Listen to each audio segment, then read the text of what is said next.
Blog Talk Radio.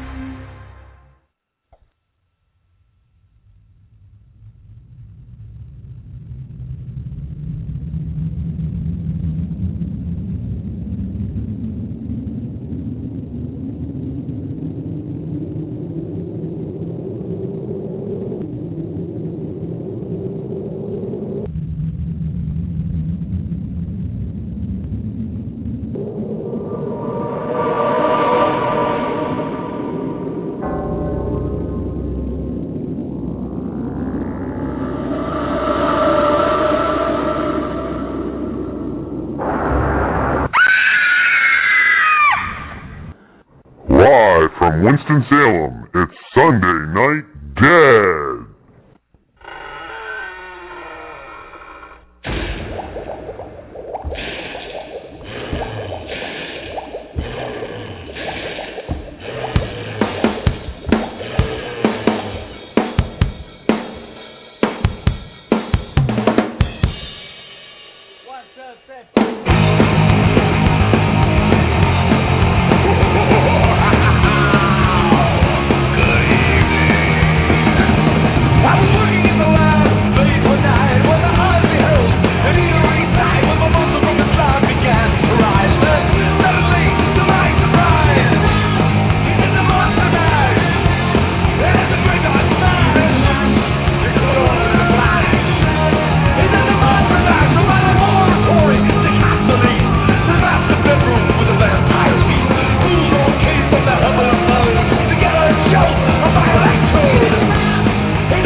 Good evening, everyone, and welcome to Sunday Night Dead. This is Matthew Slozer from Autumn Moon Paranormal in beautiful Winston-Salem, North Carolina. How's everyone doing tonight? I hope you all had a fantastic weekend. Thank you so much for wrapping the weekend up with me tonight here. Heading into a short week, one of my all-time favorite weeks, Thanksgiving. Always enjoy having only 3 days to work, so good thing. And then we get to stuff ourselves on Thursday. And for those of you who do the whole shopping thing on Friday, that's God bless you, good for you. I stay home. I kind of dread the whole shopping crowd thing, so I try to do all my holiday shopping late at night, trying to avoid crowds wherever I can. Last week, I happened to be on the Dead Air shows 3 times. We had our Sunday Night Dead show last week with Luana Kurz, and we were talking about Waverly Hills. But then I had a recap on Monday of our investigation that we did with the Port Orange Paranormal Society, which is George Lopez, who was the founder of the Dead Air family of shows here. He does these investigations at Kerr City in the Ocala National Forest, and we did a very, very interesting investigation. Actually, next weekend we're going to have a lot of the people from that investigation on our show and talk about what was going on, because we had some very, very unusual activity. I've had a picture posted that appears to look to me like a headless woman that was in a building where there was actually a murder, so it was interesting there. We had growls. I had one of my, Vincent, my tech assistant here, has done in the past the what we call the holy shit montage, where whenever I get surprised, that is my reaction, so I can always tell when I'm surprised by things, and I had something kind of come up and growl in my face, and so I made a very hasty exit out of this closet. So it was very, very interesting. So definitely check that out next week. We had some very, very unusual things happen during that investigation, so it was very, very cool. Also, kind of referencing another past show, we had Luann Jolly on a couple weeks ago, and we were playing some EVPs that she was saying that she gets EVPs that she plays backwards that will say something different than what they're saying forwards, which was a pretty interesting concept. And she actually had a pretty creepy EVP that we played forward and backwards that definitely was saying something different. Well, I had my first experience with this. We were doing a private investigation and had a very, but just sounded like a creepy voice, just kind of like a rah, And so I was like, oh, this is weird. So just to mess around, I'm like, I'll go ahead and play this backwards, since it just sounds like this garbled voice. And playing backwards, it actually is it's words, so it's speech. So it was very, very, very bizarre. And so it has me very intrigued to check out old EVPs now and going backwards, playing them backwards to see if we get anything odd along those lines. Speaking of Vincent, I have to, he's had a long little layoff here, but I would like to introduce my technical assistant here helping me out, Mr. Vincent. How you doing tonight, Vincent? Hey, Matt. Very depressed today. Oh, that sucks. And you've been gone for so long. I thought you'd be all nice and refreshed and rejuvenated. What's got you depressed tonight, Mr. Vincent? Word, man. Twinkies. Yes, I know. Mr. Vincent's the big junk food guy when he's not eating small animals and things. And I know there's a lot of bummed out people about the death of the Twinkie, which honestly, on my end, that was my survival tactic if there ever was a zombie apocalypse, since Twinkies live forever, or stay fresh forever. I was going to just stock up on the Twinkie deal, but it looks like that plan is going to get scrapped. But then I also thought this would be actually a pretty cool setup for a horror movie, since whatever preservative they use to keep those Twinkies from getting stale for hundreds of years, if now that they're not making Twinkies, if somebody unethically disposes of that preservative, could that start a whole zombie apocalypse, as we have reanimated corpses from the Twinkie preservative. So anyone out there that wants to make some kind of cheesy B movie, there's an idea for you. Also, wanted to point out, feel free to check out the Sunday Night Dead Facebook page, and also the Dead Air Paranormal Facebook page.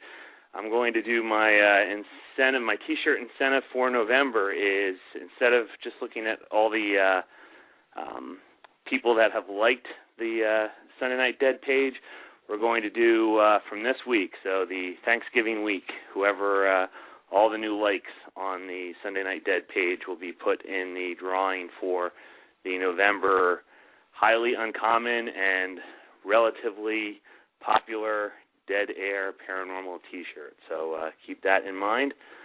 Feel free to check out that Facebook site. We put a lot of things from the show on there. Some of the pictures we'll talk about tonight, I believe we'll put on there as well. And so definitely check that out. Well, tonight I'm very much looking forward to tonight's show. We actually had Gary Price on a couple weeks ago, and talked a little bit with him and Tracy from Emerald Coast. And so tonight we have Gary and other members of his team, and we also have Tracy from Emerald Coast back. So what I'm going to do here, without any further delay, bring on Gary Price and Jeff and Rocky from Utah, or Paranormal Research Group Utah.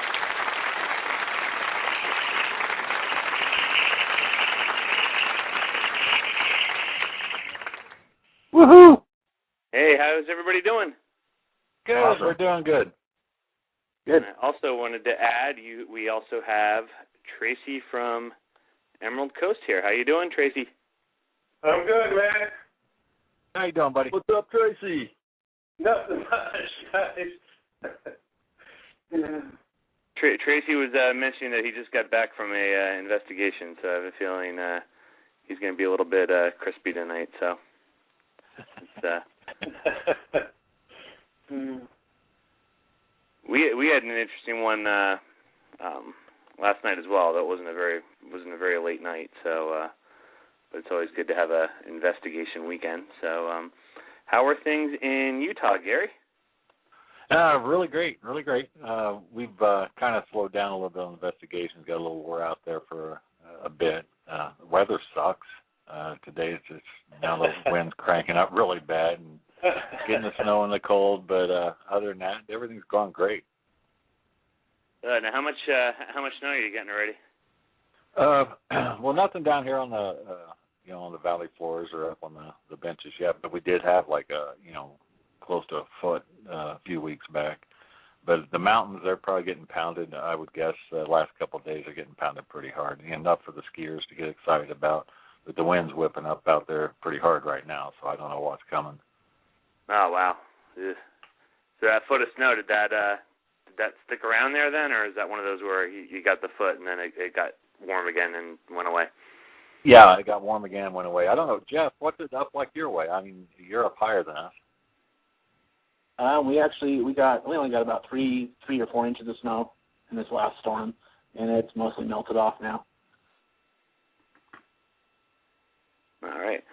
Well, I luck out here in that people probably wouldn't think a whole lot about snow here in North Carolina, but actually the Appalachian part of the mountains, which is nothing like out west, but on the East Coast side, it's some of the higher parts of that chain are in the western part of North Carolina, and so what happens a lot of times is the precipitation doesn't make it up over the mountains, so we luck out a lot that they'll get the snow over there, and we don't get too much of it. So, although a foot's about what we would get in the whole entire year, so can't complain. No. So, Gary, why don't you, for our listeners and people that maybe weren't tuned in a couple weeks ago, we talked briefly about your team. Why don't you give us a little bit of background about how your team got started, and then kind of talk about Rocky and Jeff, how they got involved as well. Okay, yeah. Well, like you already know, I've been interested in the paranormal my whole life, basically. I had recently, after getting out of the military, I had the time to actually, get into it and study it a lot more here. I joined a couple of teams that were already up in this area, but people just had different ways of doing things, some not so respectful, and I decided, what the heck, I'm going to go ahead and do this. I mean, I love it enough. I'm going to try to kick up my own team, and that's where, what was it, a little over a year and a half ago, I got with Jeff, and then Rocky jumped in, and, it's just, my passion for the paranormal is just, it's, over the top, and having the team, and now us all working together with the other individuals that aren't actually on tonight, but it's just a passion and a drive, and we're going to stick with it. About how big is your team? We're at 6 right now. I'm thinking about bringing in another a female we've been using here lately. Her name is Kim, and we're thinking she may have some psychic sensitive abilities. We've been using her on and off, and she may be a permanent member coming up. Awesome. Jeff, how are you tonight? I'm great. How about can you let us know how you got involved in interested in the paranormal and how your journey led you into this team? I'm originally from Idaho, and so and I was raised in an Assembly of God church family, and my grandpa was an Assembly of God minister, and so it wasn't really something. I mean, we talked about angels, that type of stuff, but it wasn't really something you talked about, ghosts or anything like that. But when I was growing up, I remember going to my grandparents' house, which was built on an area that used to be called Hell's Half Acre, where they used to have like prostitution, bars, all sorts of stuff there when the town was first settled. And one night I was spending the night in my grandparents' house, and I heard a weird noise outside the window, like somebody was like injured or groaning, like they were injured. And I went, opened the window, nothing there, went out the door, that exited the room, went outside, nothing outside. And so that just kind of kicked it off. Had other experiences of books would be out in the middle of the room when you came back into the room, stuff like that. And then we had a paranormal group from in Idaho that came into my hometown, and talked about what they did and stuff like that. And that's what really got me interested. But I wasn't able to join the team until I moved to Utah, and that's when I met up with Gary, and we got this going. Awesome. Rocky, how about you? I'm doing good. Good. How'd you get involved? Well, I'm actually getting involved in a team. Gary asked me if I wanted to be a guest on one of the investigations. It was actually the Tooele Asylum. And I went, did the lockdown with him, and just fell in love with this. It was just, you get all these questions, and didn't get all the answers I wanted. But I seen that it is possible with a lot of hard work and a good team. We're going to get those answers sooner or later. We're just going to keep trying and trying. Awesome. And we won't leave Tracy out here. Tracy from Emerald Coast in Florida. For anyone that's new listening tonight, how did you get involved in doing the investigations? Well, as everybody on here knows, that I've been fascinated with it for a very, very long time, and was on another team at one time, and their, values, whatever, weren't what I wanted to be, so I started my own team, and we've been rocking and rolling ever since. And there wasn't one certain thing that actually, pushed me in this direction. To me, it's just, there's a lot more to the universe than what we can see. So just the interest in that alone is what actually got me started. Awesome. Well, I just want to put a plug in here. If anyone has a question for Gary, Jeff, Rocky, or Tracy, the call-in number is 646-929-2384. Or, as always, you can send a question in through the chat, and I will relay it on through the show. Again, we are speaking with the team from Paranormal Research Group Utah. And, Gary, so I'm just, I'm going to switch over to Rocky. I know Jeff mentioned about having that personal experience with hearing the groaning outside of the window. Did you have any experiences growing up or anything, prior to doing the investigations that you would have considered kind of a paranormal experience? Yeah, I bought a house about 6 years ago, and I'd had a bunch of little weird things happen, like my TV turned on by itself. I had some touch lamps in my bedroom that kept popping off and on me, and then one night I actually had the covers torn off the bed. Later on, I found out from one of my neighbors that the original owner of the house had passed away here, and I believe she is still here. Oh, wow. Now, what are your thoughts on, or I should say, do you do any investigating in your own house, or what are your thoughts about that? No, I haven't. I actually have my mom living with me, and if I was to start putting up equipment, I think she'd freak. So I haven't, but when it is time to do the investigation, I'll have my team come in. A lot of people have told me it's not good to actually investigate your own house. I guess in case you make the spirit mad, I'm going to be here, she's going to be here, so they say to have other people come in, so I'll stand aside and watch my team do it. Yeah, I would agree on that, and my theory on it, because I have some odd things that have happened. I'm still not sure whether it's me or the location, but we go into all these different spots, so you're in potential contact with who knows what all these different times, and I don't know to what degree that gets you kind of on the radar. But the way I look at it is, if you kind of start investigating your own house, it's kind of like a lighthouse, or you're kind of setting up a signal there. And so if you have any type of attention anyway, my concern always was that it was going to draw additional attention that I maybe wouldn't want in my own house, as opposed to somewhere where I'd be coming there very briefly and leaving. Because I don't know. It seems this is pretty consistent. I'm curious what kind of go around the circle here and see what everyone else thinks on this. But it seems in talking to people,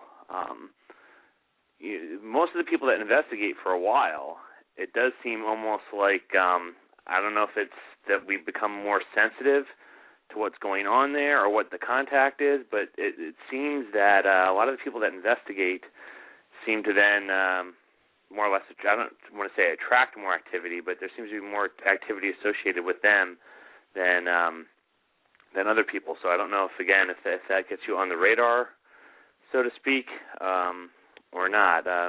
Gary, what do you think about that? Do you think have you noticed that the more you've done this, do you seem to get more attention when you go into places, or?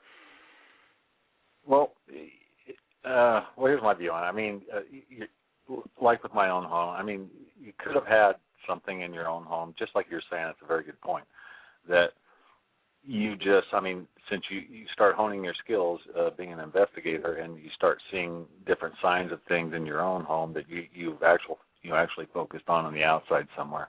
There could have been something already there. But at the same time, with what we do and the places we go into and the things we open up by, trying to communicate different tools we use, at the same time, something could attach to you, maybe come back to your residence with you. Now, when you go in, something is actually done that, and it's in your home, and you're going to sit there and pry and try to find out more. In that case, I would think maybe you would stir it up more. You could even anger it, or it could even open up. If it's connected to anything else, you could bring in even more. And that's just a chance you really don't want to take, especially when you got family. With me, I would do it if it was just me in a home. But when you've got family and, people you care about in the same area, I wouldn't want to take that risk. Yeah, I agree. And Tracy, what do you think?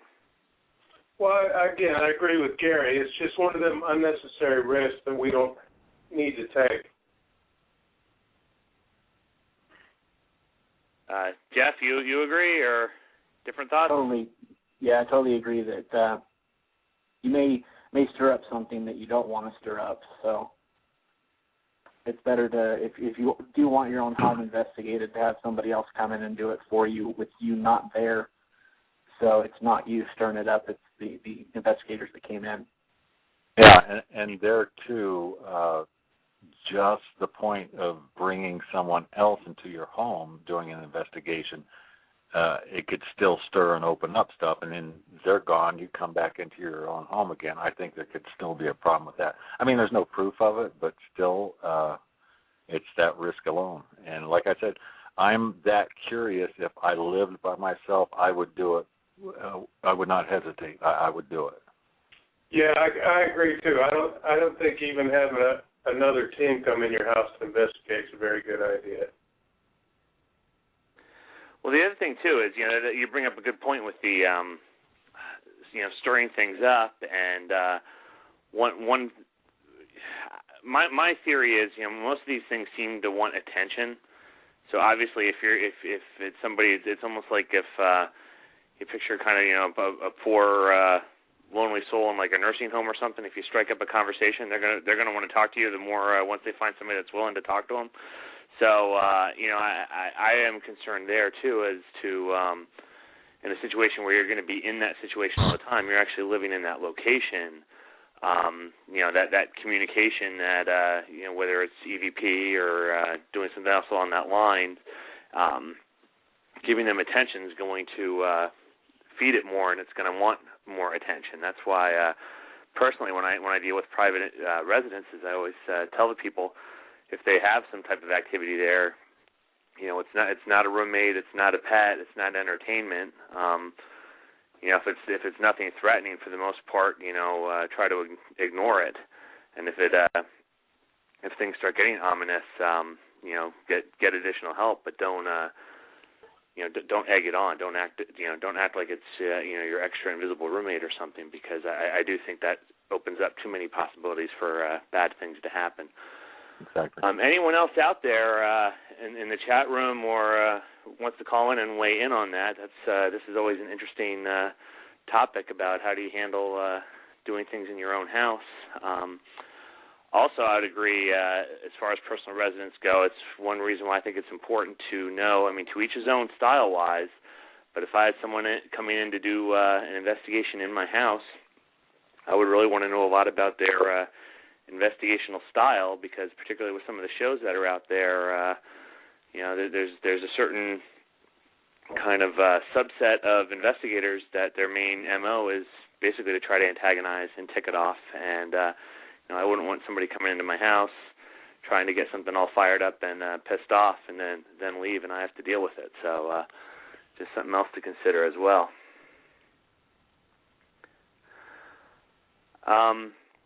So kind of curious on, kick this over to Jeff on this one. So at this point, have you had any, don't want to say even like shy, I was mentioning earlier when I was at the Kerr City that I had this thing that caught me off guard, where I basically, something sounded like it was growling like right in my face, and certainly caught me for a shock. So I'm not even saying necessarily a scared thing, but what has been in your investigations the experience that has caught you off guard the most or surprised you the most?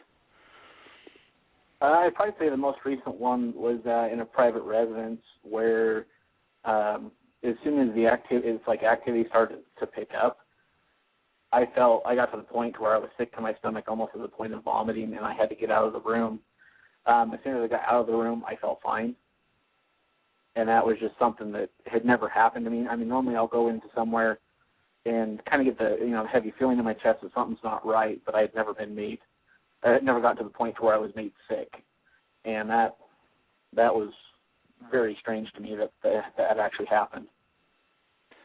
Now, was there anything that you could kind of pin together from that as to a reason why it was you at that point? Was something with the conversation, or did the entity in that area, was there something kind of history related that a male in your age range would be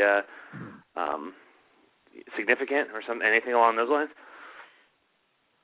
Nothing that we had really come up with, but I know that as far as like myself and Anna, Gary's wife, that's also part of the team, she and I both, we don't say we're sensitive, we don't advertise that we're sensitive or anything, but she and I can both we pick up on the same things. Like she and Gary will go on a preliminary investigation, and then when I show up, they'll take me on a tour through the house to see if I hit on the same areas, just to kind of give us an area to focus on. And that was one of the areas that that she had actually felt something in. And me, in my personal belief, I always wear a cross when I investigate, but it so happened that investigation I did not have my cross on. Oh, interesting. And so I think that whatever it was felt that I was vulnerable at that point, and so it made me sick. Oh, wow. Rocky, how about you? I have well, the closest thing I would have to say is when I went to Tooele, Gary stuck me in this little closet with a mirror and a chair, and I sat in there for about 30, 40 minutes, and I could sense something, but I couldn't pinpoint it. And after I had dropped this little black cloth on a mirror, the temperature felt like it dropped about 20 degrees. I mean, I got super cold, chills, hair standing up my arms and stuff. And then after Gary let me out, it was like boom. Everything was back to normal. So that was my first investigation. So I wasn't quite sure what to think of that. Well, I saw somebody was just asking about. So I can ask Gary, was that an initiation thing then, or? Not really. It's I'm not going to say it like to be cruel. I mean, he wasn't a part of the team at the time, but I needed bait. I needed a trigger object, and Rocky was so much into it. Just like I put on the post here, it was he's my Aaron on Ghost Adventures. I'm going to put the guy in there, and he's going to draw something out because he's got an innocence to him, but he's also got a dedication to what we do, and I thought that was neat, and that's why I brought him on actually. Oh, awesome. Well, got to say, got to hand it to both of you guys on this. Then it worked. So obviously you were successful in bringing something out, and it was a good choice to pick him to do it. Speaking about this Tooele, anyone that listens to this show with any regularity knows that kind of asylums and hospitals are my thing. If I would be more than content to just go around investigating hospitals and asylums all the time if I could. So I was definitely intrigued on this one, and I usually would try to pick what I think are the creepiest ones audio to do last, but going to kind of go against that this time because I'm intrigued about this whole Tooele location. So could you fill us in a little bit about this site and a little bit about how your investigations went there? Well, it's we just wanted to get in there and look. I mean, we've heard so much about it. We went the backside of the hospital, which is now abandoned, is actually still functional. Where it's not assisted living, but it's where the older people go, and they're on their way out basically. It's still connected, but it's blocked off. You can't get to that portion. But it's connected to that building, and then just up behind it on a hill is a graveyard. So we think a lot of that energy there, it does bring in, it does hold spirits. But I mean, there's a child spirit there that you run into, and it seems quite innocent. There's the female child spirits which appear, and every time the nurses from the actual operating part of the assisted living facility see the child spirits, every time within 3 days one of their occupants will pass away. And we thought that was pretty strange, so we wanted to find out about that too and see if we could capture anything on that. There's another evil spirit which is in one of the rooms there. People call different names, and we come up with our own. And that's one of the points that really got me in trouble at one point. And I'm not proud of what I did, but come to find out, there's something really not nice there. But we were going back and forth there, and then of course on your last show we talked about. Well, now these places are charging an arm and a leg just to get and investigate, so we faded away from that for now. But just the history there and then the surroundings and the energies, it just makes it that much more interesting to go in and try to get answers. What do you think about, just talking about, the whole kind of assisted living or nursing home, or what do you think about the possible relationship between I've seen a lot of correlation between mental illness and paranormal activity, and I always wondered kind of the chicken or the egg. Does illness attract the activity, or can the activity induce the illness? But I'm also curious about what your thoughts are about things like dementia or Alzheimer's. Someone in an altered state, do you think that can leave them more open to interactions with those realms, or possibly attract things from those realms? Because I'm just curious about these asylums, and I'm assuming, I'm not aware of a whole lot of nursing homes that are open and being investigated, but I'm assuming nursing homes would have a lot of activity along those lines as well. And I'm just wondering how much is the end-of-life aspect, or how much could be the ability to interact with, easier interactions with someone that might be in an altered state. What do you think about that, Gary? Well, I could probably go on for about an hour with my thoughts on that. But let's give Tracy or maybe the other guys a chance to pop in on that, because I probably won't shut up once I get started. All right. Well, I was going to go to Tracy next, so let's lead off with Tracy then. I'm sorry, guys. You're going to have to come back to me. I had to go out and take some aspirin. So no problem, man. No problem. We'll go to Jeff. So can you, what was the question again? The whole idea of in like a nursing home or things of people that have Alzheimer's or dementia, a type of altered mental state. You could really almost even go to the realm of drug use as well. Do you think that opens up to more interaction with the kind of spiritual realm there, and can that increase activity, or do you think there's any type of relationship there or not? I don't think that that any of those, the mental illness or anything like that is initially caused by paranormal types things, but I do think that people that do have, a mental illness or something like that may be more able to pick up on that type of thing, or they may be more vulnerable to paranormal activity of some sort. I think that they can. Yeah, I would have to agree with Jeff. I mean, because when you're in that kind of a weakened state, I think there's vulnerability, and then your spirit's weaker. And if there's something dark or something just malevolent, and just they're going to target that before they target something else, I would think, first.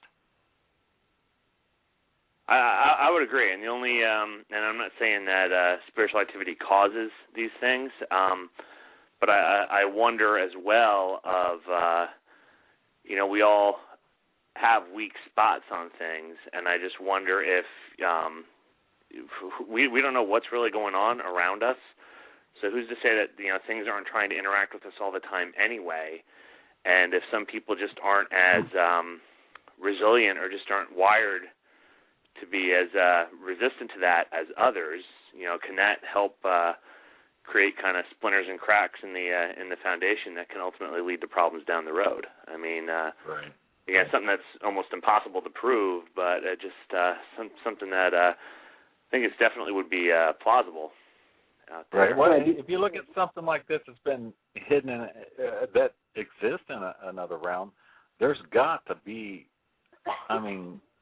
awesome. Just a huge intelligence that they would possess. To be able to, stay out of the sight of, normal human beings or everyday, sightings, but they've got to have some sort of intelligence, and they're going to use that. And I think if they use it to attack the weaker people, it just makes total sense. And I could also see, if someone is, starting to have some type of issues, mentally or whatever, whether it be Alzheimer's or dementia or something like that, that it, if they are because they are in a weakened state, that it could, something could actually drive them further into that state, because it's, because they're so weak that they could manipulate their mind, I guess is a way to put it. I'll tell you an interesting personal story here, and this is one of the things that had me thinking about this. Was I had already moved down to North Carolina, and I was coming up north to visit my family for Christmas, and I was going to visit my grandmother. And my grandmother at the time was wasn't Alzheimer's, but it was dementia. But she was definitely having issues. And it was the only time I was ever in this apartment she was staying in. And this was before I started investigating. So, again, it's one of those deals that in hindsight you look back and go, so I'll just describe kind of what I was going through. So I get into this apartment and just immediately, very overwhelming on me, get the heck out of here. I was incredibly uncomfortable in the place, freezing cold, nauseous. I go in the back bedroom. They were showing me like a picture or something. So I go back in there, and in the corner of the room where their TV would usually be, I was seeing movement. And in my mind, I was just thinking, well, it's just my reflection on the TV. And then I turned to look, and there's no TV. It's an empty corner. So I was seeing movement in that corner that there was nothing to be giving that movement for. So, not a big deal, but I was talking to my mom, and I was told her about how I am just incredibly uncomfortable in this place, and just this apartment gives me the creeps. And her eyes get really big, and she's like, why? And so I started telling her this, and she would say that her mom, my grandmother, would talk at night about seeing the little girl and the little girls dancing in the room and I mean, that wasn't something, my grandmother didn't go around saying that she saw ghosts and things, any time prior to that, and it's not that she was even claiming it was a ghost. She was claiming to see a little girl that wasn't there. And so that, just the combination of my own personal feeling in that apartment, and then the fact that she would tell stories about seeing people that weren't there, was it just her mind making that up, or was she truly seeing things that the rest of us, because of the state our minds are in, could not see? Wow. So I know it's kind of out there, but again, anyone wants to weigh in out in the chat room, feel free to weigh in your questions here, or give us a call at 646-929-2384. So Tracy, let me, the people that, and poor people, but the people that have these mind issues, such as dementia and so on and so forth, I'm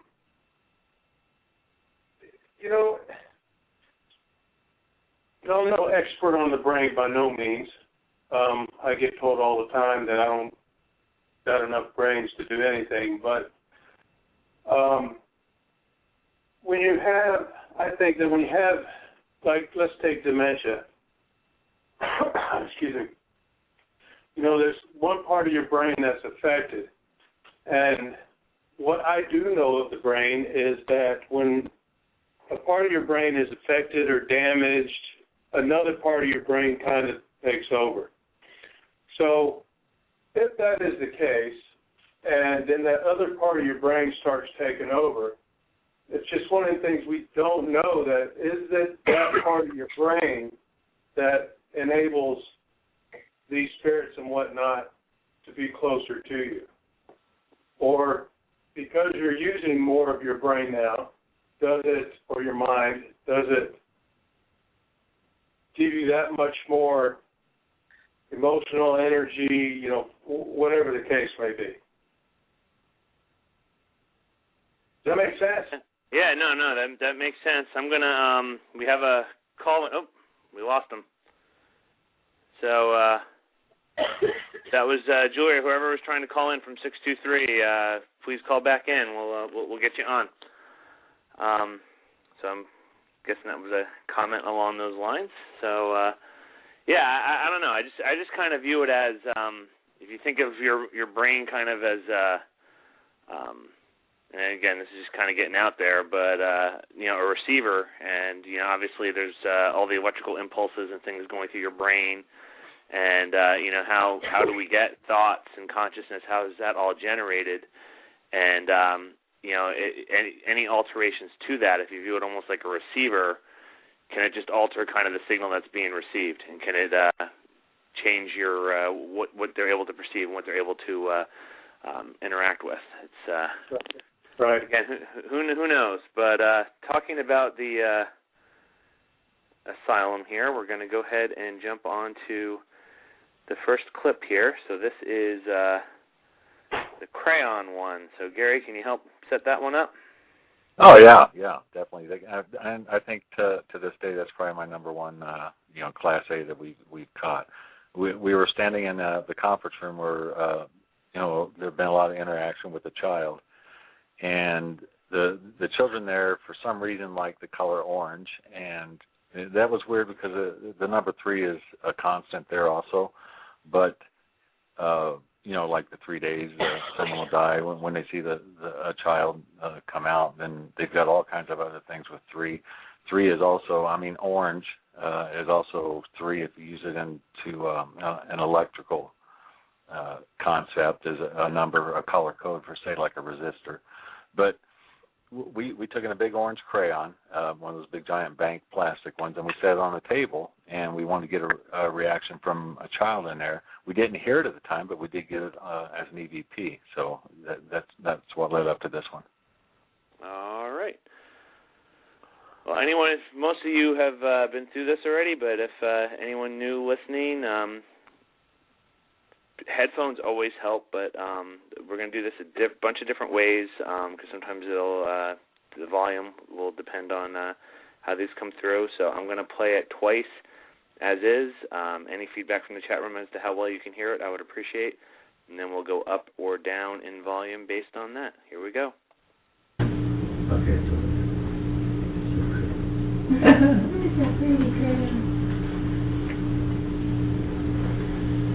Patrick will beat your... All right, we're going to do it again. Okay, so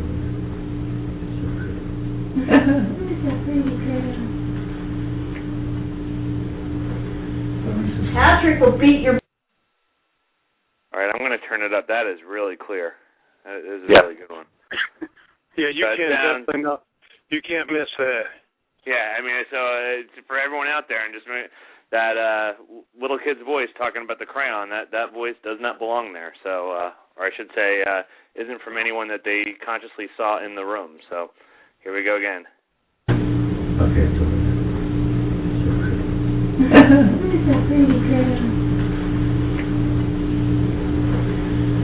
Patrick will beat your...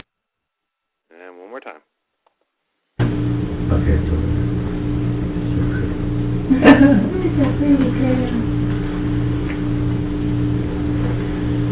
Patrick will beat your...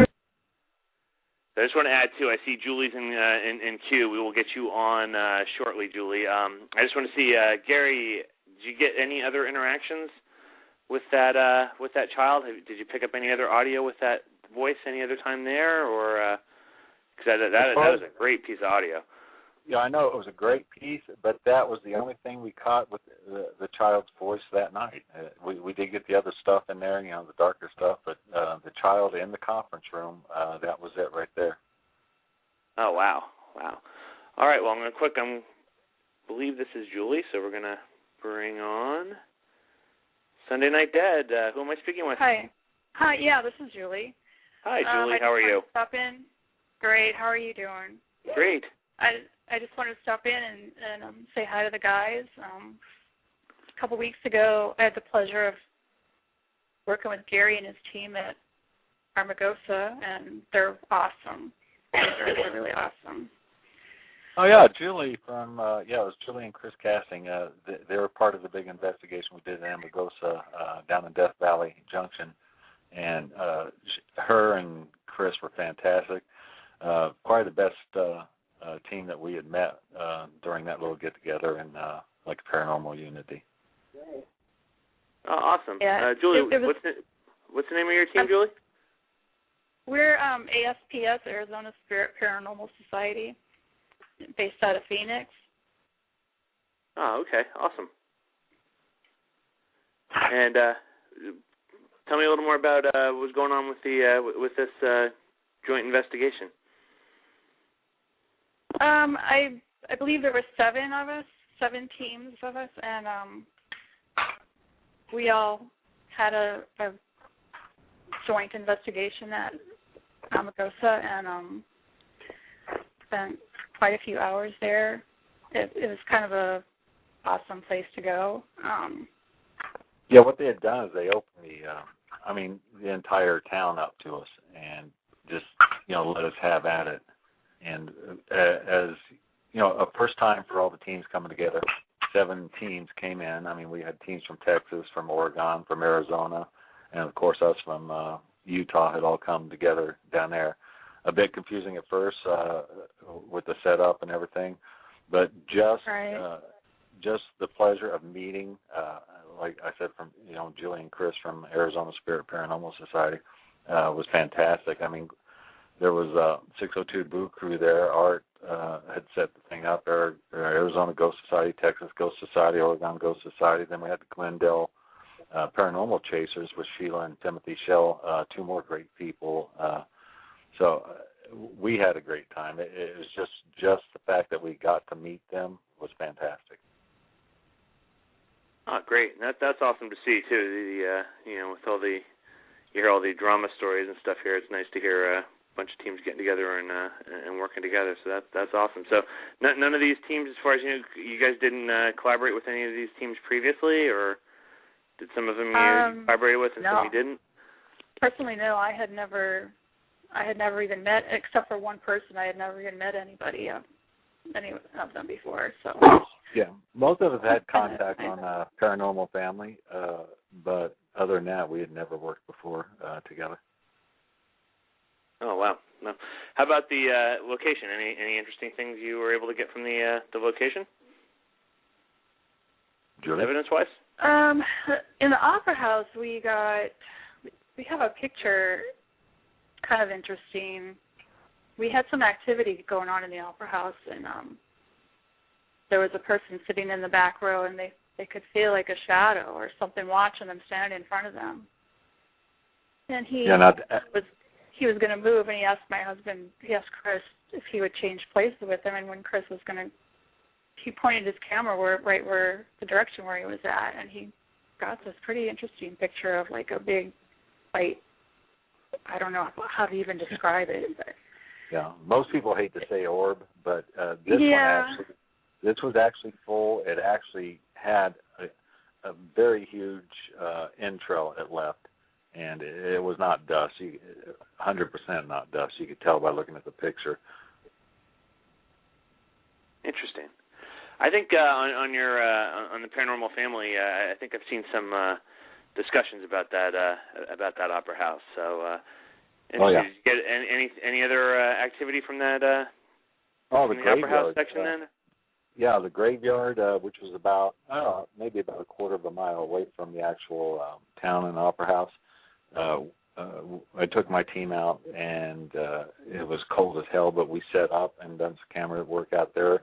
And they had a little graveyard, and most of the graveyard had been washed away from previous floods, which you're talking over 1,200 graves from the prairie or the desert land all the way back to the mountain. So I went on a little trek, maybe 300 yards behind the existing graveyard of the graves that were still there, and we seen and I'm going to say it orb, because it was like a bright orange, and it was doing a little dance back and forth, and I got closer to it, and it would disappear, then it would come back up, and then I was maybe, 10, 15 feet away from it, and started snapping pics of it, and we actually put a video on Paranormal Family, PRG, and a lot of the other sites where you could see it just doing a little dance, a little pattern, and it was leaving entrails with everything it was doing. It's strange. Oh, wow. Kind of curious out there, anyone else on the call here or anyone out in the chat room have any other experiences with seeing something that would, you consider I'm hesitant to even use the word as well, but kind of like a lighted orb moving around? Gary, Jeff, Jeff, Rocky, anyone, do you ever experience that or see anything like that? Well, actually, where we were at, I caught more pictures of Gary's orb doing the dance.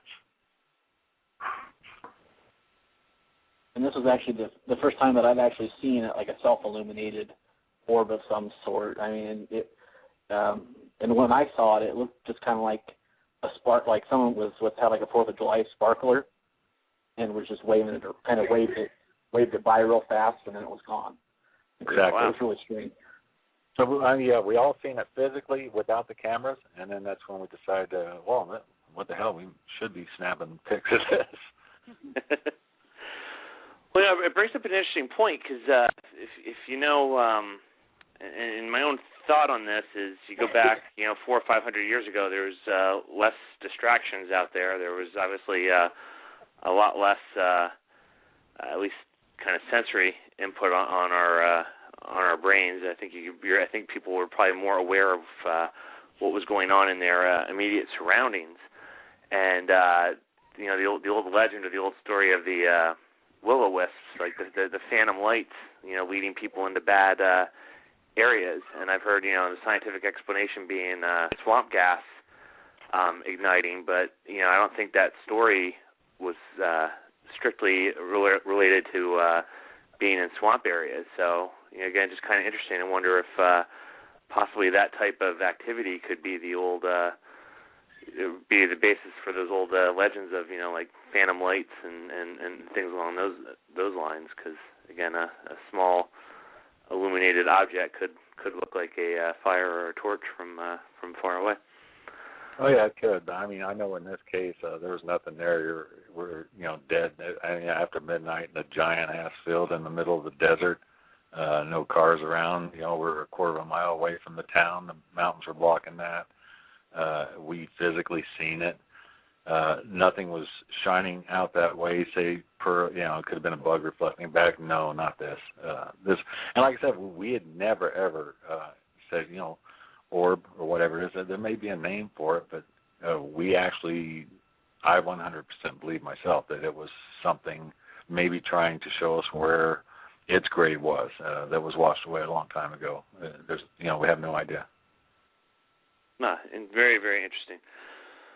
Well, it's getting close to the top of the hour, so I'm going to take a quick music break here. Let everyone go ahead and get a drink or use the restroom, anything you guys need to do. And it's going to be one song, going to be about 5 minutes. And when we get back, we're going to continue with, we have a lot more audio to cover.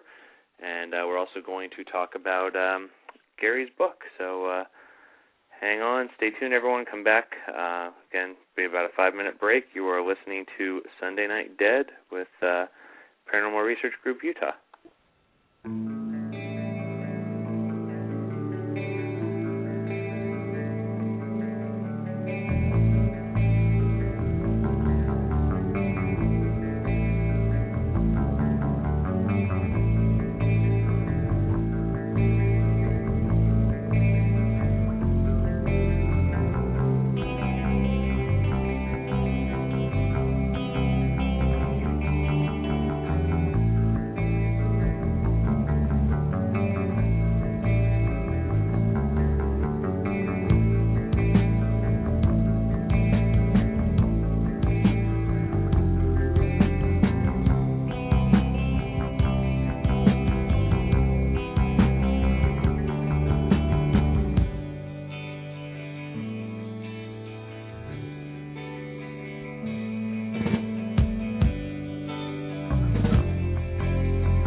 am the world's most interesting zombie.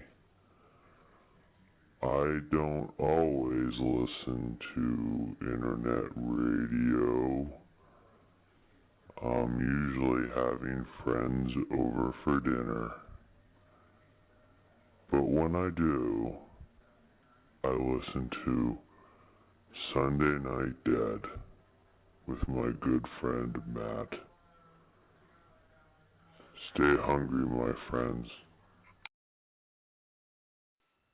Welcome back, everyone, to Sunday Night Dead. We are here with Gary Price and Jeff and Rocky from Paranormal Research Group Utah, and Tracy from Emerald Coast Paranormal Concepts. And everybody back and okay? I'm back. All right. Well, I'm going to dive right into the second half of this Thule Asylum ones, and that's the Stop That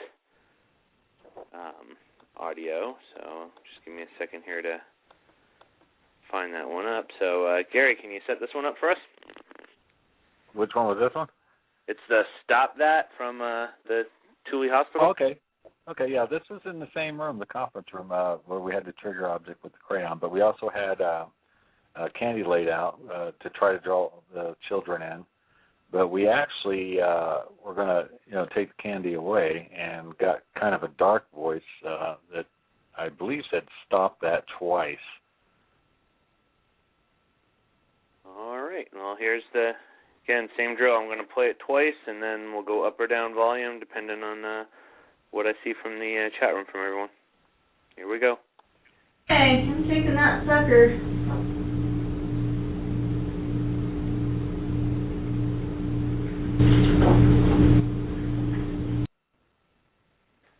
And again. Hey, I'm taking that sucker.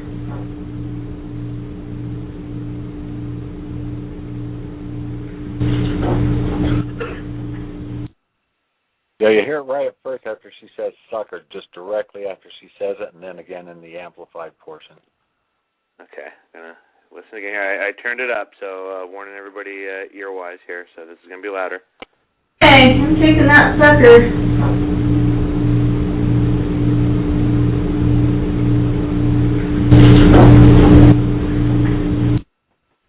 Yeah, I definitely heard it that time, the one after the sucker. And I'm going to say this ahead of time before I play this again for people out there. What I think is really interesting on this one is it's the same voice. I mean, there's an odd accent to at least to me the way that sounds with the way he said "stop that," and it's the kind of the same enunciation both times. So exactly. Very interesting. Here we go again. Hey, I'm taking that sucker.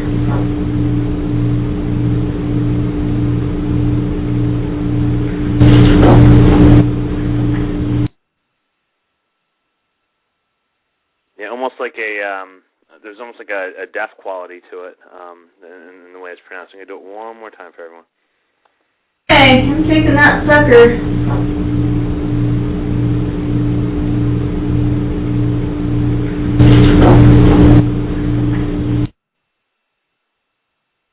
Very, very interesting. Now, did you get anything else with that voice?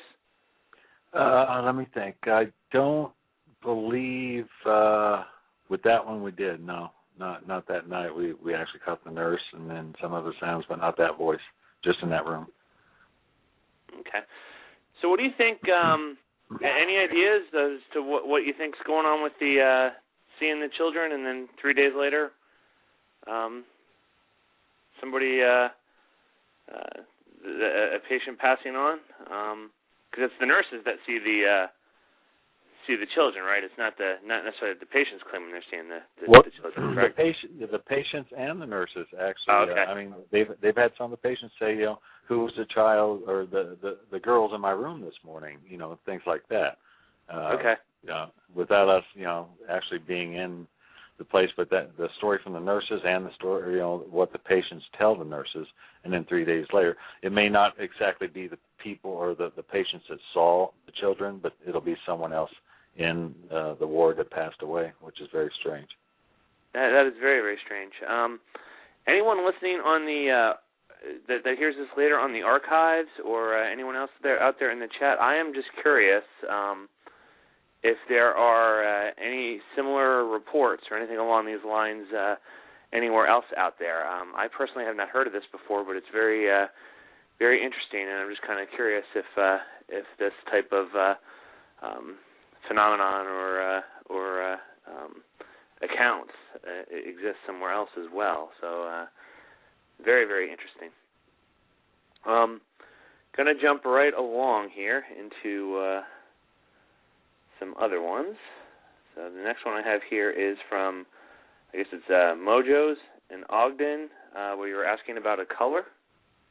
Oh yeah, we had the our K2s up, and whatever color was showing at the time, we were trying to get a response on our spirit box to reply to the color, and that's that was just proving an intelligent response. At least we thought at that point. Interesting. So we're going to go ahead and play this again. Listen for a color.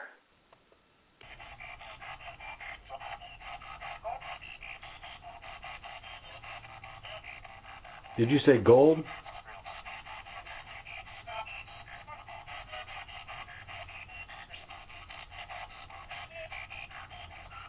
Can you say yellow? That sounded like yellow to me.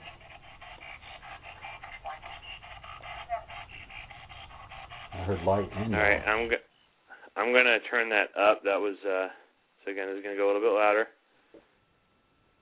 You may have been able to hear it. Some of these I found it really depends on the nature of the audio. Some of these are actually easier to hear.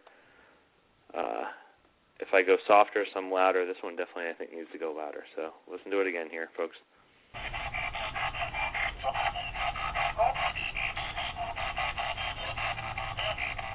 Did you say gold?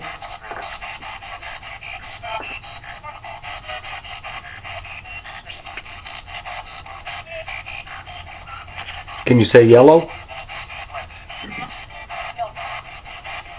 That sounded like yellow to me.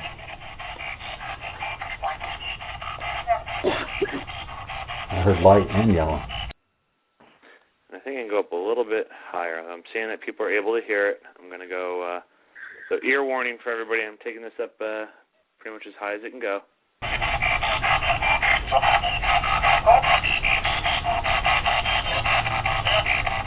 Did you say gold?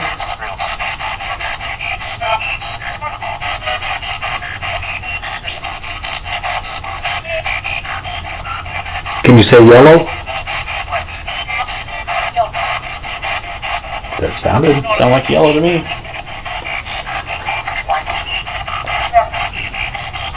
I heard light and yellow.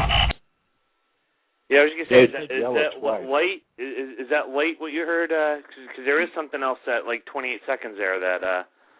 yeah, because at first we had like it sounded like a more adult voice saying white, but then right behind it was yellow, and it happened twice. Okay, yeah, cause I definitely heard that right at the end there, that second word. So yeah. I'm curious, so did you get this to repeat with them saying the colors at this session, or I guess that's the first part of the question. Second part of the question would be, or have you had this happen on any other investigations? Oh, we've had a lot of good responses with the spirit box. As far as the colors, I think we did have one residentials where they actually responded with the color green, and it was for the K2, and we did have them respond color green when we used our laser grid as a flash source. Okay, because I always one thing I always look for when I'm doing these things are kind of the multiple data points that kind of evidence things that interrelate to each other, and so when you have something coming through on the spirit box that's commenting on the K2, that's obviously pretty interesting, and the more you have it happen, the stronger it is as well. So right. Very, very interesting. I'm going to jump right on to another one here. I'm kind of going to jump around a little bit. Okay, next one I'm going to do, and this is another one that I wanted to point out too, because this I pick up a strong accent on, so I'm curious about this as well. This is the flashlight one. Oh, okay. Can you help me set this one up as the... Yeah, Jeff, did you want to set it up, or? Go ahead. Okay. Well, we were in a basement of a residential out here in Layton, Utah, and we, just trying to get different responses, and like I said, intelligent responses that we could actually make sense of. I was using a flashlight, and it was total black down there, and I would flash it on and off, and I want whatever was in there to come across and tell me if they could see what it was, and we did get at least, I think, a response that said flashlight, and it was in a weird accent, like you were saying. It was a good catch. Yeah, so everyone listen to this. Again, I'll play it twice, and then we'll adjust the volume either way, but listen for the word flashlight. But, yeah, there's a I couldn't really make out what the accent is, but there's a definite unusual accent to it. Do you know what this is? Is this a light? Can you tell me light?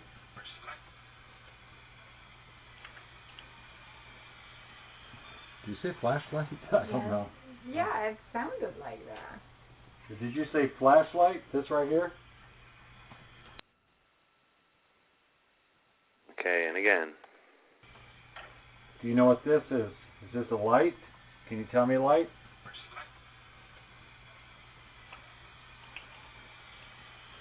Did you say flashlight? I don't know. Yeah, it sounded like that. Did you say flashlight? This right here? I'm going to turn it up a little bit. To me now, hearing it over the phone sounded a little different than when I was hearing it on the computer here. If I had to guess anything, it sounds almost like I would guess some type of like Asian accent would be my guess on this. But it would be like to it. Trying to imitate the American words coming out, right? Yeah, exactly. I mean, it's. Do you know what this is? Is this a light? Can you tell me light?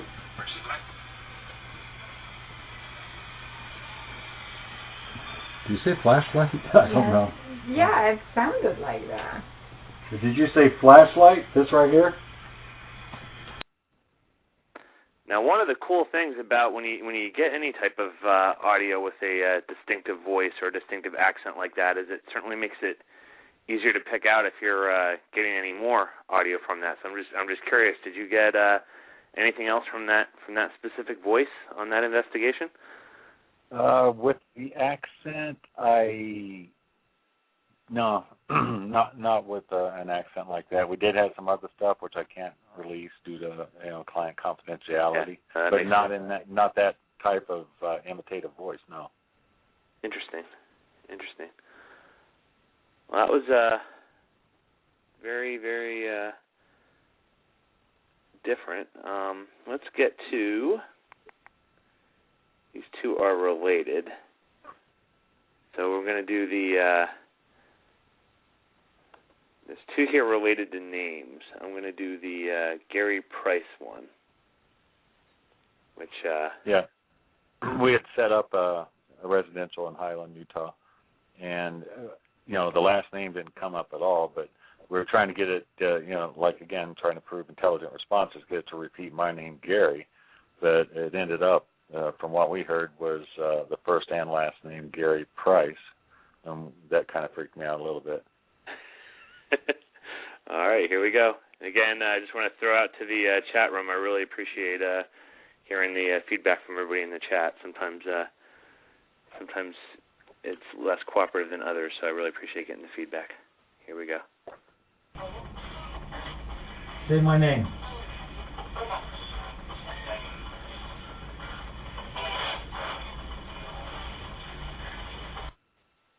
I'm going to do it again. I have a feeling this one's actually going to sound better soft, but let's going to go ahead and do this again. Say my name.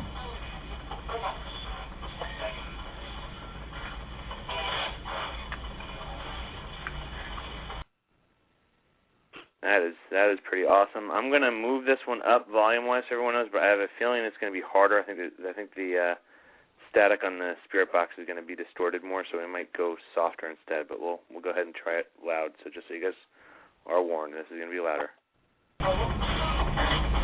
Say my name.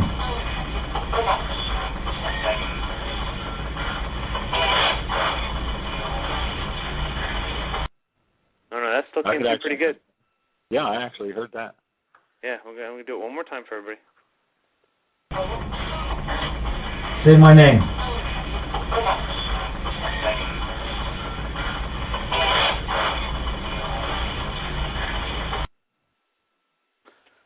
That's awesome. I have to say I've experienced this first time. If anyone's listened to, and if you haven't, it's definitely worth checking out the Dead Air archives for the shows that George has done with the Spirit Box, and he's done some interesting things where he's actually had the Spirit Box in his backyard in Florida, and then Sharon Coyle at Rolling Hills would have a Spirit Box set up in the asylum there, and you'll hear like these voices and these people give responses in Florida, and then you'll start hearing them talking up in New York and going back and forth, and wow. Really, really interesting. Well, when we were at Kerr City, we had the Spirit Box going. I got to see it firsthand, what he was doing, and very, very interesting. I got to hear my name, Matthew Slozer, which again is a not real common name, and kind of unusual sounding, but I heard it, I think it was a total of 3. It might have even been 4 times where I heard that come over on the Spirit Box, and so it is quite an interesting, and I agree with you, it is a bit creepy. Fortunately, when it came through, it wasn't anything nasty like some of the things I've heard come through, but it is an odd feeling hearing your name come through on the radio like that. So very, very interesting. All right, the next. So this one is also names, and this is related to your name and Gordon's name as well. Yeah, well, actually, Gordon is Rocky. Oh, okay. Like to be called Gordon, so we'll keep that quiet so no one knows he's called Gordon. So yeah, now no one knows. But yeah, actually, I heard Gordon twice, and we call him Rocky the whole time. And another thing, we just don't understand how they would know Gordon. Oh, that's interesting. Well, here we go.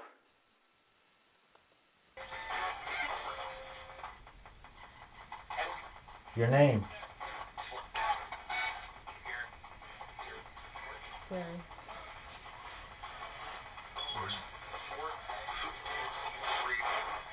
Did you say Gary?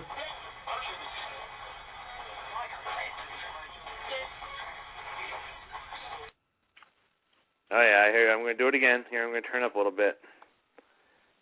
It sounds like there's a couple of them in there, so here we go. Yeah.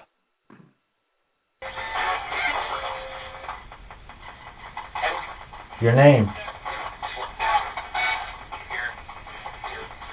Gary.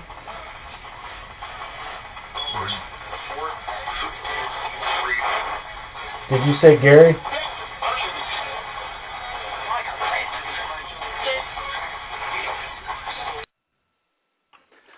I have to ask, and there's a question from the chat that I'll throw in, but I wanted to ask quick. At the tail end of that, there is what sounds like a sentence. Was that off the Spirit Box, or was that something in the background? Could you pick out what I'm talking about? I didn't listen for that specific. All right, I'll play it again. Listen near the very end of this. There is, because one of the things I always listen to when I'm scanning is obviously something that would go longer than the flipping through the channels, and there sounds like there's something very long, but I can't tell if it's on the Spirit Box or if it's someone talking in the background. So here we go again.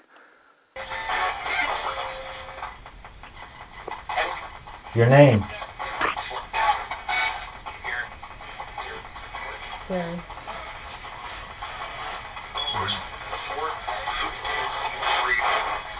Did you say Gary?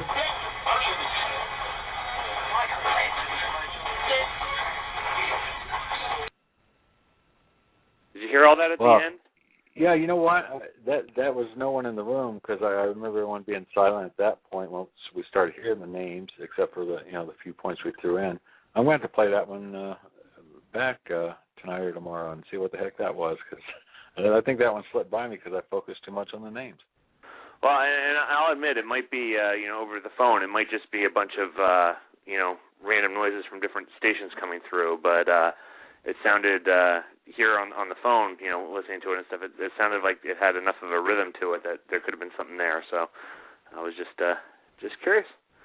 Well, yeah, because you heard how fast the frequencies were scanning, so that was kind of long to be caught in just the one point. Yeah, exactly, and we've gotten some really weird things, on picking up similar patterns like that. So I'd be very. I'm going to relook at it. Good ear. Well, thanks. Then the last audio one we have for the night is. This is an interesting one.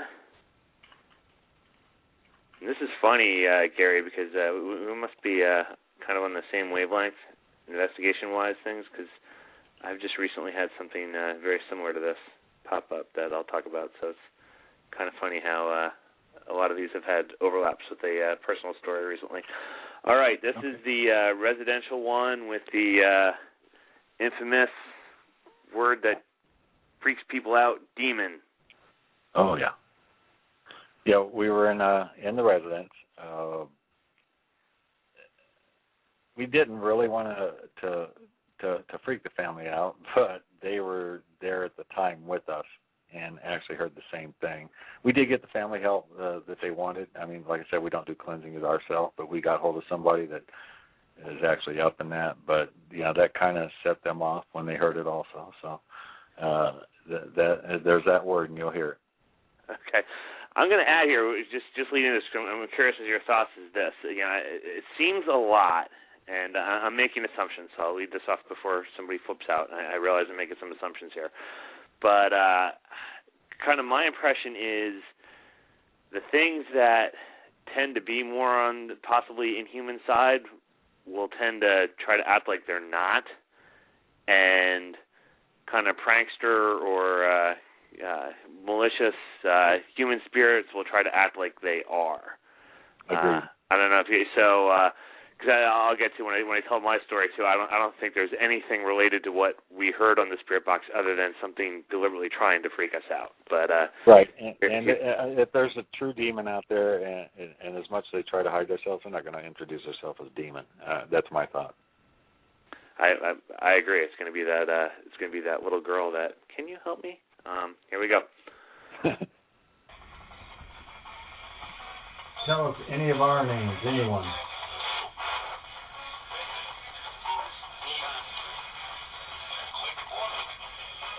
Yeah. Did you hear it? Yeah.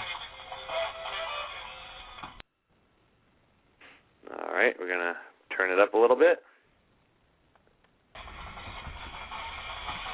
Tell us any of our names, anyone.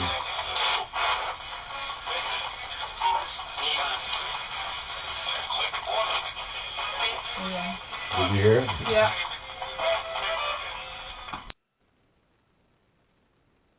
I'm going to ask again. I mean, it's just my ear right here, and it sounds like there was something after that one as well. Was there anything after Demon?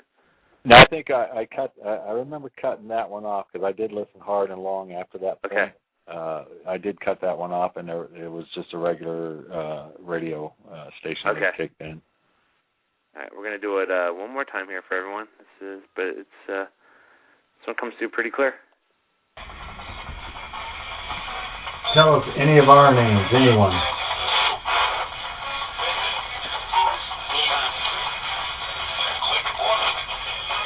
Yeah.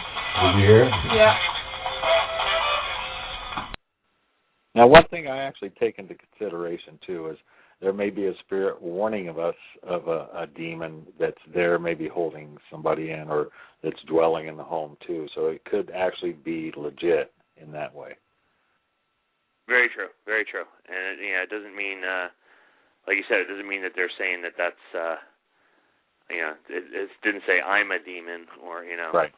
Not that, again, you can take anything for at face value there. So, but what's interesting is, and again, I don't, I actually haven't been able to, I haven't even gotten to the reveal yet. I'm still doing evidence on this. And again, I don't put stock into that. This is anything other than something trying to freak us out. But spirit box session in a location we've done where there was 2 words coming in, but the first word that came through was Satan. So that was like the first time I've picked that up on anything. But it was certainly interesting hearing that come through. Yeah. But again, I think it's something just trying.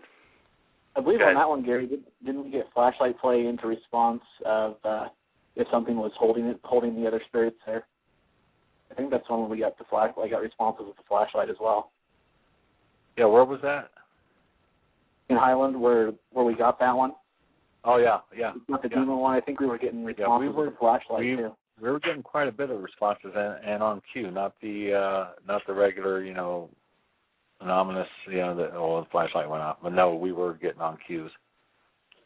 Oh, nice.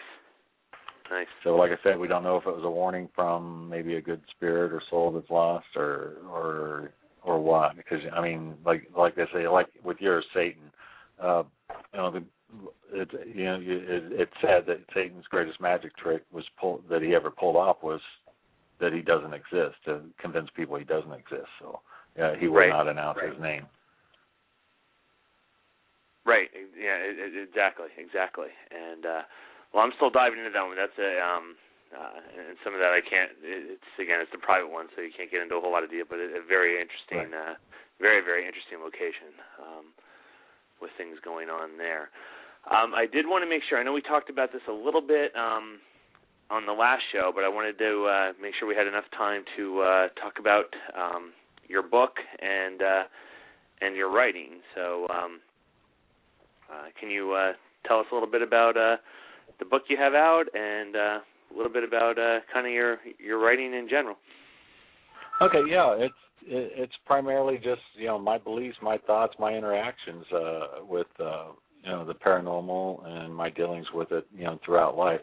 I actually start the book off as my first 3 major experiences I had, and that's from a child a little bit farther forward into my military career, and then an interaction I had here at Tooele that actually really got me to focus on the paranormal. And the rest of the book, you'll see a lot of different verses and writings on different aspects that we deal with on a day-to-day basis, including, you name it, whatever subject you can name, the paranormal, or even the people involved with it, it's covered in this book. And it's called Amid the Shadows, and it's just now been released. But I'm waiting for my website to come up to where I get out there and just start advertising it, professionally. But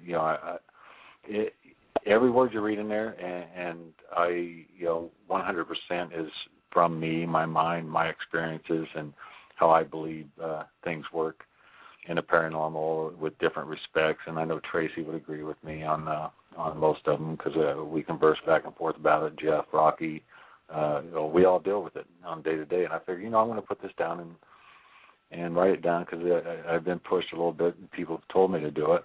I'm working on another book already, which I'm not even going to talk about yet, because it's going to be more of a novel type. But I'm hoping this does well, and people can learn something from it, basically. And I'm going to, just so everyone knows, on the pages, we're going to link the information. There's we have a little bit of information on the book that we'll put out there as well. So you can follow the link on the Facebook sites for that to get information about the book as well. I'm kind of curious, Gary. So again, kind of passion for the paranormal, and obviously enjoy writing. I see on your sites, you on the Ghostwriter site, you put a lot of things out there as well. So I'm curious, did which came first, or did they both develop kind of at the same time? Did you write long before you got interested in the paranormal, or did the paranormal kind of lead you into the writing piece, or did they kind of hit at the same time? Oh, no. Hell no on the writing part, because I'm not an educated writer at all. It's the paranormal, and it just, you think about it all the time, and it's God. How can I get my feelings out there and tell people why I do this, and why I have such a strong passion for it?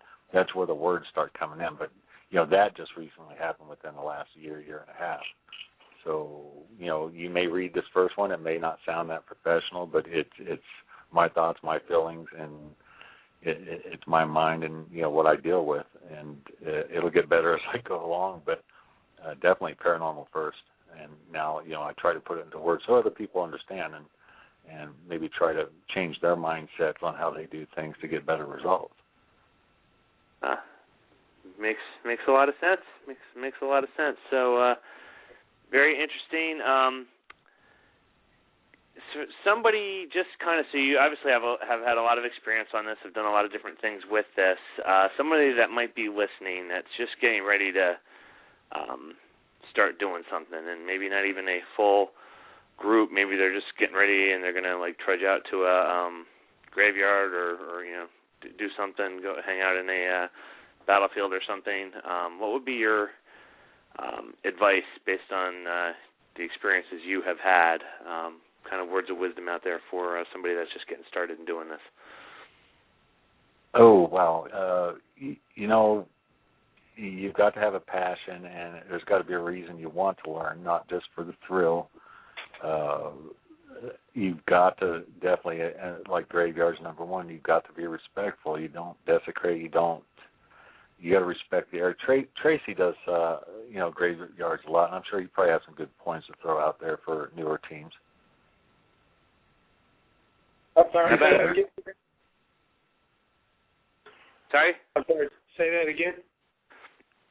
Advice for someone just starting out, so somebody that might go, be just getting ready to head out, and whether it's a, public battlefield or a cemetery, or again, we're not advocating trespassing here, so I'm assuming that wherever they're going to go, they can legally be there. But somebody's going to head out and do something for the first time. What would be your words of wisdom to them? Well, for the very first time going out, one of the things I tell them to do or not to do is go by yourself. That would be the very first thing not to do. The second thing was, like Gary said, be in it for the right reason. If you're not in it for the right reason, if you're just in it for fame and fortune, you're not in it for the right reason, I think anyway. For those that are in that type of mindset, now this is just me, for those that are in that type of mindset who are just in it for fame or fortune, will not, in my eyes, show the respect, show the gratitude, show the humility that I think is needed to do this.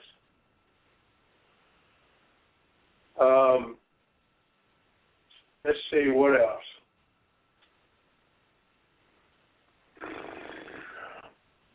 Oh, that would probably be it to start off.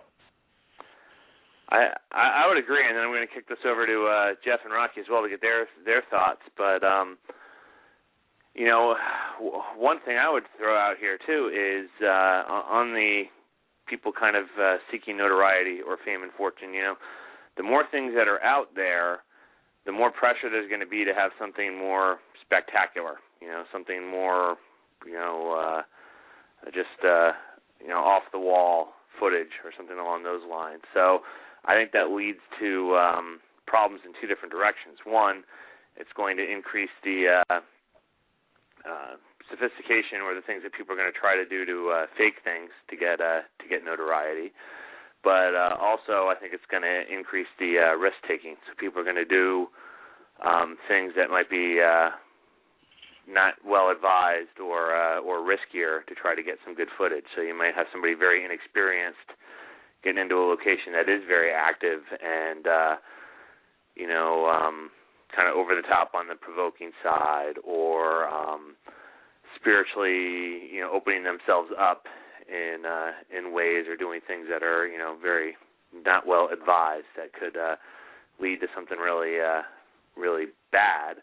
And I guess really even a third one of people trying to sneak into locations that maybe there hasn't been footage in yet to try to get that footage. And hopefully this doesn't happen. But I'm sorry. I said, "Damn, Matt, did you read my book already?" Oh no. I'm sorry. Well, I was going to say, I think something's going to happen. I'm just concerned that something's going to happen along one of those lines that's going to really cause a huge clamp down, and I don't mean in a good way. You know, all it takes is one person falling through a floor and killing themselves to have a lot of these places clam up and not let people in anymore. Well, I think that's a lot of it, too. I mean, it doesn't... I think you really, really, really, truly got to think about doing this. I mean, Gary's got a lot of experience under his belt. I would say I got a lot of experience under my belt. But you actually have to think about it. I mean, for those teams, for those people who want to get started just because they saw something on TV, and then they go out and do something stupid, like you said, go into an old abandoned building, and they go through the floor. To me, that's just stupid because, I mean, come on. You know, you got to think about it. And then another thing that that really kind of has chapped my butt here is these teams who, in my eyes, didn't have the right mindset. Not only what they're doing to the rest of us, but how can I explain it? These groups go in and do an investigation, and they're just in it for the wrong reasons, in my eyes anyway. What does it do for the groups that are coming in behind them? You know, what kind of place are they going to leave? What kind of situation are they going to leave for the next group or the next team that wants to go in? Right. And that's, I think, where... Go ahead. I think that's where, like, when people ask, you know, what do? I don't say, I try to, you know, distinguish that we're not ghost hunters. We're paranormal investigators. We don't just go out and just try to find stuff, like Gary was saying, just for the thrill of it. We're actually out there to try to collect data, trying to prove that there's stuff out there and trying to learn more about it. So that's why I say, you know, I don't say I'm a ghost hunter, I say I'm a paranormal investigator. And so you got a lot of these groups that they're just doing it, just trying to get famous. And I would say they're more the ghost hunter side of things. They're not in it for the right reasons. I would agree. And, you know, Gary, I think this relates to, you know, one of your experiences. But, you know, the one thing that struck me just in this investigation down in Florida is, you know, you don't know what you don't know. And so it's only been 2 or 3 times that I've been in a situation.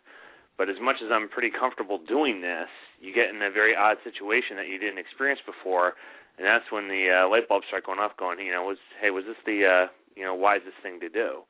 And in my situation this last time was in this house where there was supposedly activity in this closet.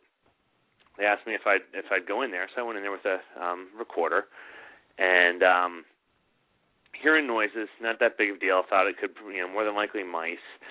But then heard this very weird, I'll call it a growl, but the best way I can describe it is it was almost like a softer version of the noise that Predator made, if you remember that movie, that like clicking. Uh-huh.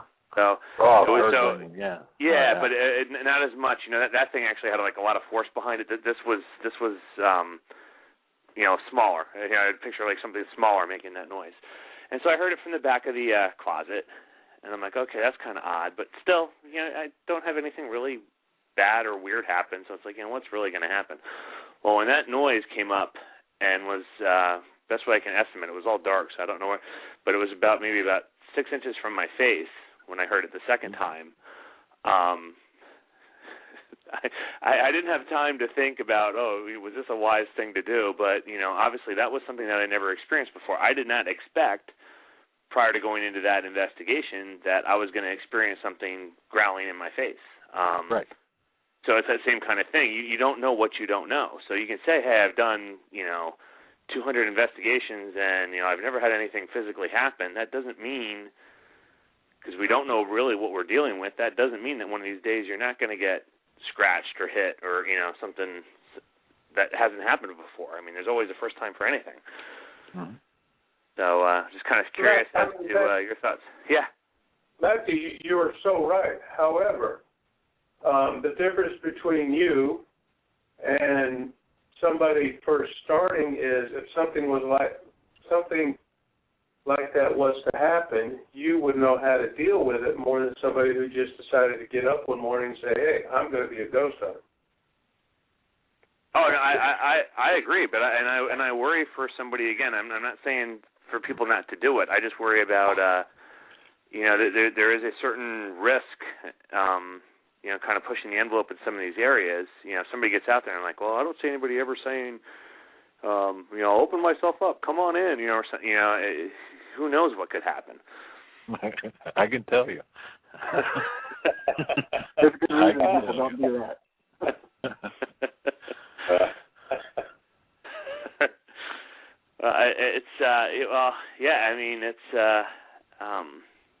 And again, it could be a matter of spots. You do that in the wrong person in the wrong spot. So obviously, you had an experience like that, Gary. But you're fine in here and able to talk. If it's somebody with, maybe we were talking earlier about how strong your foundations are.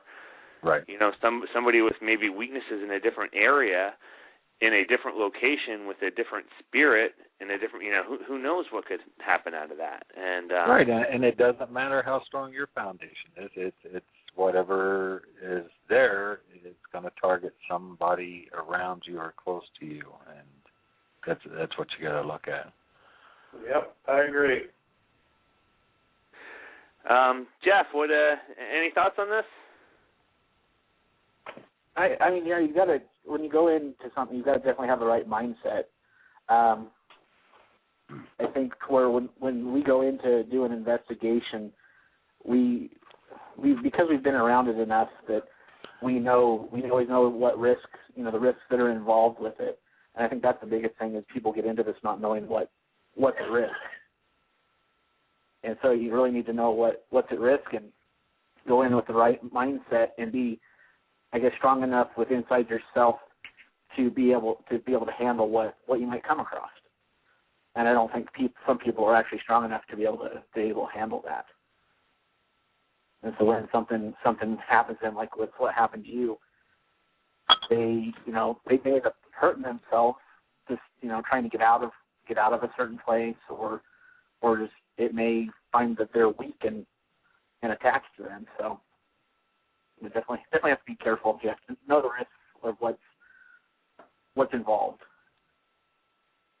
Totally agree. Rocky, how about you? Any additional thoughts? What I'm tell they need to use a lot of common sense, and then to go in looking at it like this: if I was the spirit, how would I want to be treated?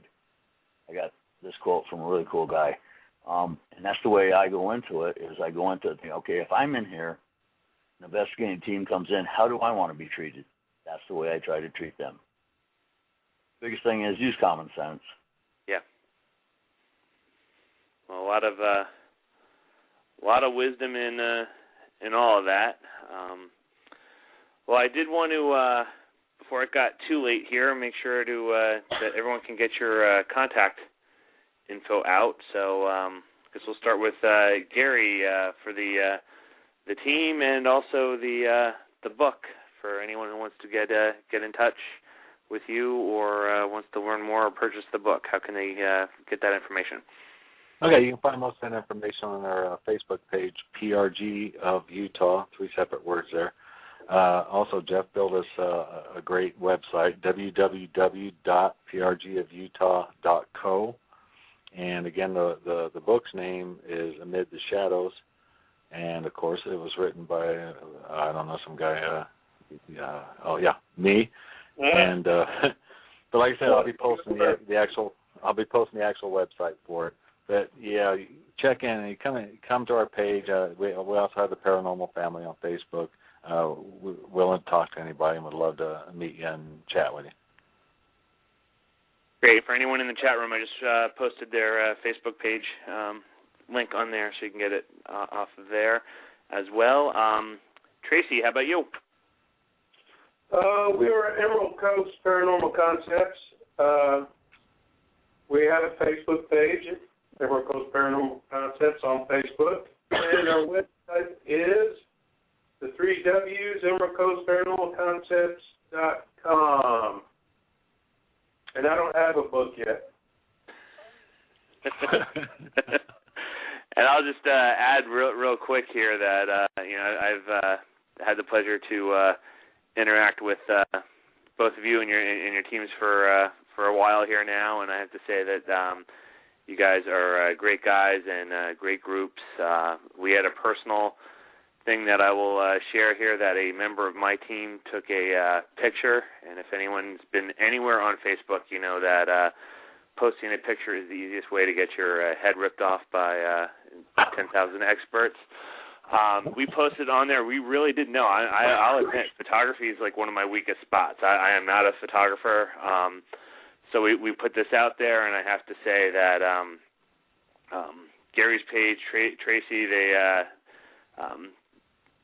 gave a lot of great feedback on that. Gary did a lot of analysis on that picture, and we got very good constructive feedback on it. And it's interesting enough that we're going to go back and check out that location. It wasn't during an investigation. It was one of my teammates' fathers was actually leaving a cemetery and saw what looked like someone in a robe praying out in the middle of a field, and said, "Oh, that looks kind of odd." And so turned around and took a picture of it, and turns out that the picture didn't end up looking like so much like a person in a robe praying. It was more like a white blur in the image of a person kind of praying. So it was very, very interesting, but I wanted to throw that out there for anyone who wants feedback. These are great teams to interact with. They're constructive. They don't go around ripping people's heads off. So again, I just wanted to commend you guys as being some of the good guys out there in the paranormal world. Thanks a lot, Matt. Thanks, Matt. Thank you. So what do you guys? I guess we'll start with Gary first, but I'll get to Tracy as well here. What's up next for your team? Oh wow! I think Rocky's working on a investigation at the Capitol Theater. We've got a couple of residentials out here in the area, and then there's going to be a lot more coming up. I can't really throw out there right now because it has not been confirmed yet. But yeah, we're going to be pretty busy. And Julie, I want to work with her again in Arizona. We're going to try to get something going with that one, too. She was great. ASPS. Awesome. Awesome. Tracy, how about you? We got a couple big things coming up. I don't want to say anything about them right now, but they're pretty big. We have a couple residences coming up, and I think our biggest one be the Coombs House in Apalachicola. I don't know if you're familiar with that or not, Matt. I don't believe I am. Okay. It's going to be great, regardless. It's going to be great. Awesome. Well, I want to thank my guests tonight, Gary Price and Jeff and Rocky from Paranormal Research Group Utah. And again, you guys are welcome to call in anytime you would like and weigh in on our things, and we'd love to have you back sometime in the future. Sweet. Sweet. We appreciate the opportunity, Matt. Yeah, we really do. Great. And same thing for you, Tracy, down there in Florida. Sorry I didn't get a chance to when I was down there 2 weeks ago link up with you guys and check a place out. But I get down to Florida probably at least once a year, so hopefully we'll get an opportunity sometime in the future. Yeah, that's right. You said next fall. That would be awesome. All right, mark it in your books. All right. Speaking about Florida, next week's show, so we have the holiday weekend. I'm going to have people on.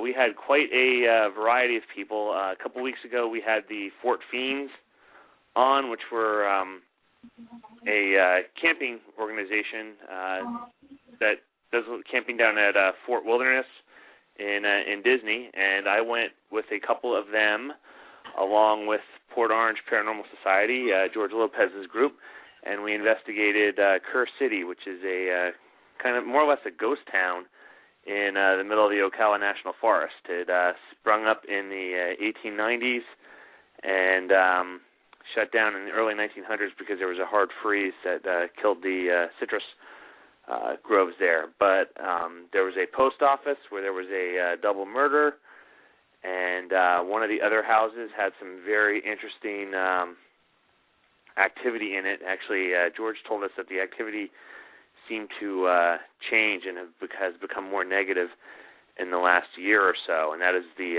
location where I heard the growl, and we had a lot of very bizarre activity happen in that section. So we have great audio we'll share with you. We have a bunch of people coming on that will be able to share their thoughts on that investigation as well. So please don't forget to tune in next Sunday at 9 o'clock for the Kerr City edition of Sunday Night Dead.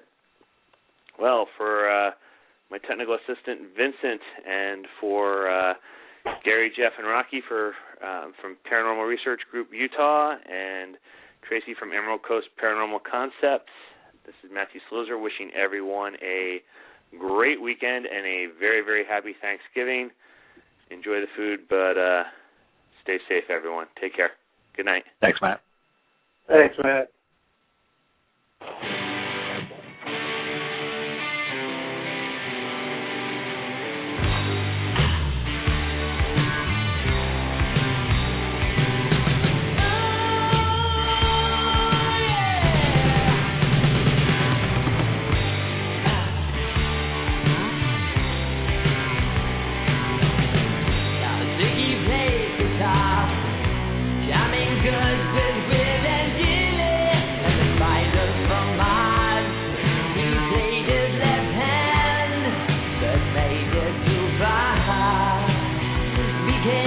Special man, then